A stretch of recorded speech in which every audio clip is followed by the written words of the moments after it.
Bem-vindo à Sala Pastoral. Eu sou o pastor Alejandro Ninauaman e este é o nosso podcast. Gostaria de agradecer por se juntar a nós hoje. O meu sonho é que sejamos uma igreja organizada para amar e servir, e espero que esta mensagem o inspire e motive a dar o próximo passo em sua jornada com Cristo. Esta é uma série de 21 episódios, onde leremos juntos o livro Primeiro o Reino, de Josanã Alves. Capítulo 19. Movidos por princípios. Parte 1. É um lamentável método da parte dos homens procurarem melhorar os planos de Deus. Ellen White. A verdade é uma torre forte que não tem necessidade de ser apoiada pelo erro. Charles Spurgeon.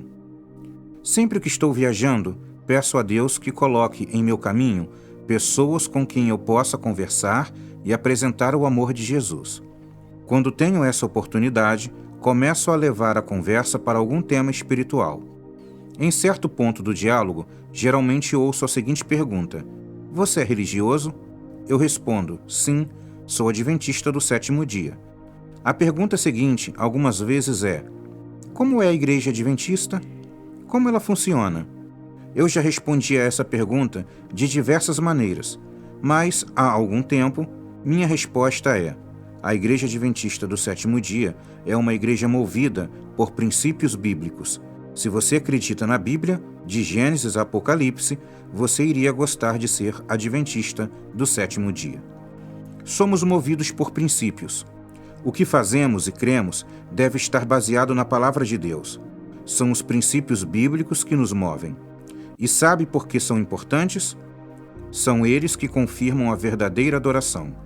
Você só pode saber se está adorando da maneira correta se sua adoração estiver fundamentada em princípios bíblicos. Não é o que você pensa ser o melhor, não é o que você acha mais fácil, é o que o princípio bíblico orienta. Uma das questões do grande conflito entre o bem e o mal é a quem e como vamos adorar. Satanás não quer que você adore a Deus, mas, se você decide adorá-lo, o inimigo tenta levar você a fazê-lo da maneira que quiser, e não da maneira como o Senhor orienta. Satanás sabe que não adorar ao Altíssimo, ou fazê-lo de maneira contrária ao que foi revelado, é a mesma coisa. Por isso, a adoração e os princípios que a movem são tão importantes. Um dos assuntos que envolve adoração é o ato de dizimar e ofertar. Biblicamente, dizimar e ofertar são atos de adoração. A Bíblia nos diz: honre o Senhor com os teus bens e com as primícias de toda a tua renda. Provérbios, capítulo 3, versículo 9. Por isso, o que fazemos e como fazemos na devolução dos dízimos e das ofertas deve estar fundamentado em claros princípios bíblicos. Assim que a Igreja Adventista deu seus primeiros passos, não havia princípios claros sobre a devolução dos dízimos e das ofertas. Não havia uma clara orientação sobre como dizimar e ofertar. Os primeiros adventistas começaram a se fazer algumas perguntas. Como deve ser a adoração financeira da Igreja Adventista? Deve haver pastores assalariados? Deve haver recolhimento de dízimos e ofertas? Como os dízimos devem ser recolhidos e distribuídos? Uma comissão de estudos foi formada para responder a essas perguntas. Ela era composta por 5 pastores: Tiago White, D. M. Canwright, S. N. Haskell, J. N. Andrews e Uriah Smith. Eles estudaram os princípios bíblicos sobre adoração financeira. Depois de meses de estudos, escreveram um livro com os princípios encontrados na Bíblia. Muito do que fazemos até hoje, como igreja, está baseado nas descobertas que essa comissão fez. A igreja adotou algumas dessas descobertas, mas continuou estudando os princípios bíblicos de fidelidade para estabelecer os passos que seguiríamos como igreja. Alguns princípios que seguimos são: primeiro, a fonte de pagamento para os pastores deve ser o dízimo. Aos filhos de Levi dei todos os dízimos em Israel por herança, pelo serviço que prestam, serviço da tenda do encontro. Números, capítulo 18, versículo 21. Essa passagem diz que o dízimo pertence ao Senhor e que ele decidiu que deveria ser usado para a manutenção dos levitas. Então, ficou decidido que os pastores adventistas, assim como acontecia com os levitas, deveriam ser mantidos com os recursos do dízimo. Esse princípio é reafirmado pelo apóstolo Paulo em 1 Coríntios, capítulo 9. Ellen White afirma: foi a esse plano para sustento do ministério que Paulo se referiu quando disse: ordenou também o Senhor aos que pregam o Evangelho que vivam do Evangelho. 1 Coríntios, capítulo 9, versículo 14. E mais tarde, escrevendo a Timóteo, o apóstolo disse: o trabalhador é digno do seu salário.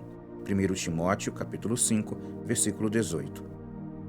Segundo, outro princípio descoberto pelos pioneiros está em Números, capítulo 18, versículo 20. O Senhor disse também a Arão: na terra deles você não terá nenhuma herança, e no meio deles você não terá nenhuma porção. Eu sou a sua porção e a sua herança no meio dos filhos de Israel. Aqui há uma coisa belíssima para entendermos. Não havia nenhum problema em alguém ser muito rico entre o povo de Israel. Mas a maneira de se tornar rico era receber um pedaço de terra para criar animais, plantar, colher e adquirir riquezas.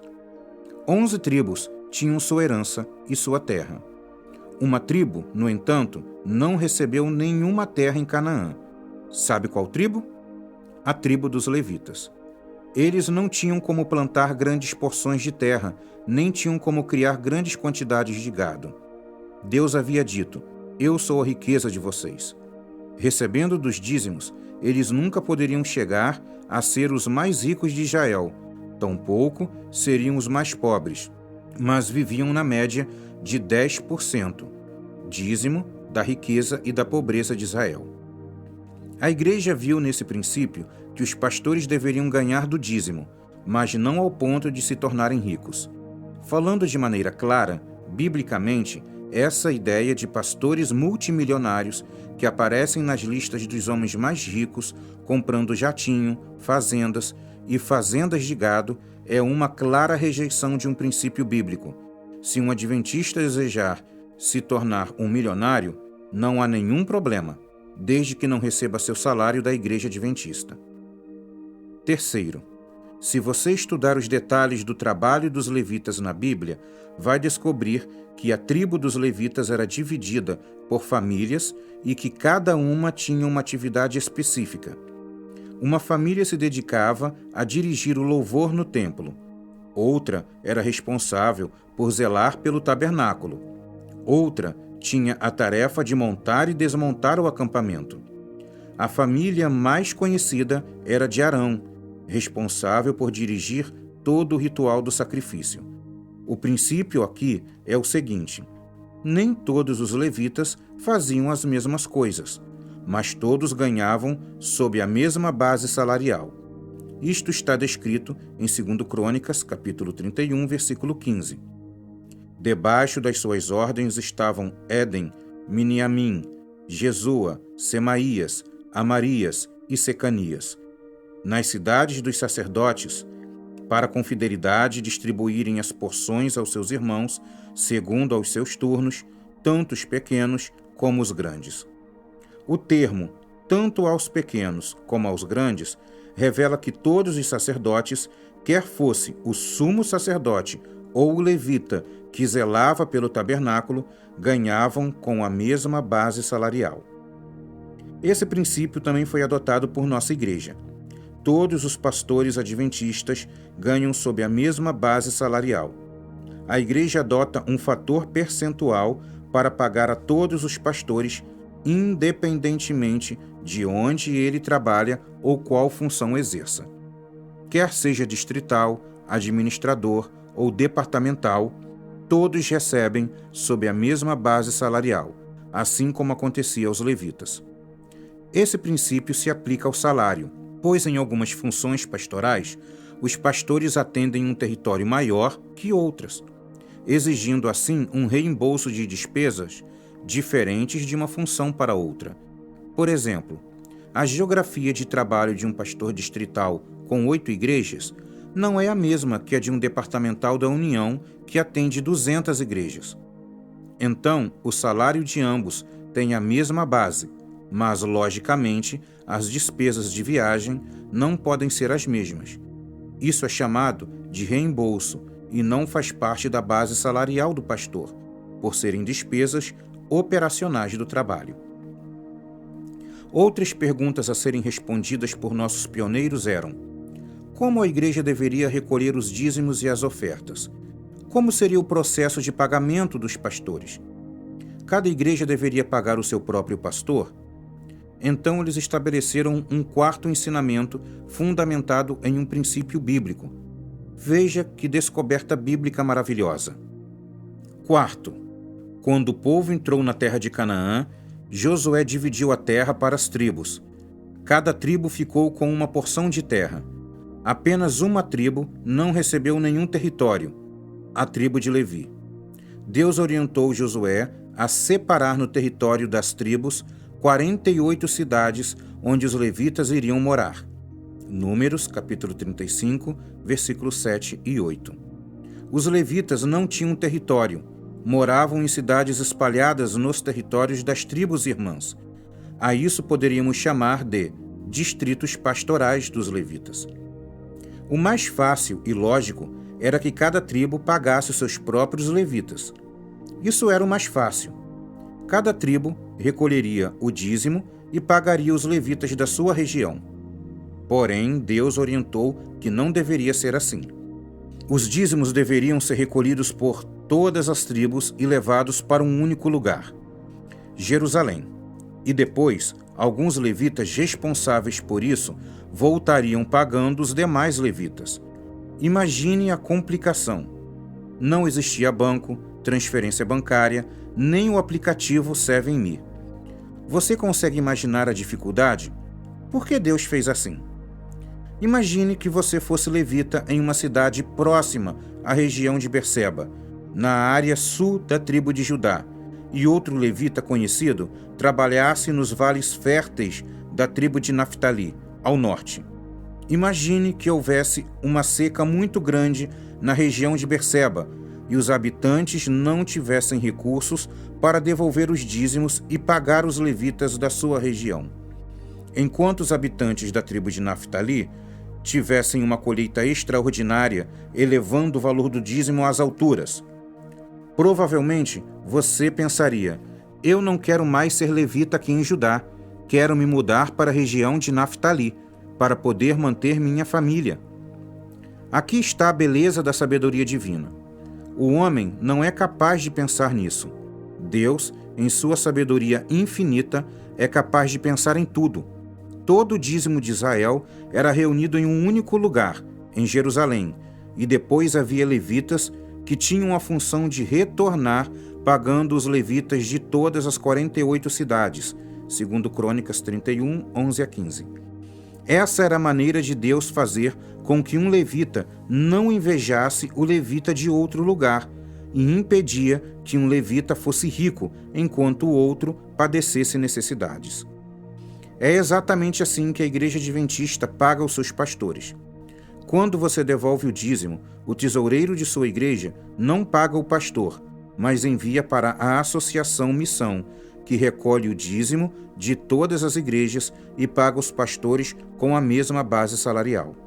Nenhum pastor adventista precisa estar preocupado em ser pastor em uma igreja com mais recursos financeiros, pois o pastor do distrito mais simples financeiramente recebe sob a mesma base salarial do pastor do distrito mais forte financeiramente. Esse princípio é belo em sua simplicidade e extraordinário em sua profundidade. Só estaremos seguros enquanto seguirmos as claras orientações reveladas por Deus em sua palavra. Neste momento, quero convidá-lo a fazer uma oração de gratidão a Deus por sua clara revelação de princípios que norteiam nossa vida como igreja e indivíduos. Este capítulo teve a narração de Edson Andrade.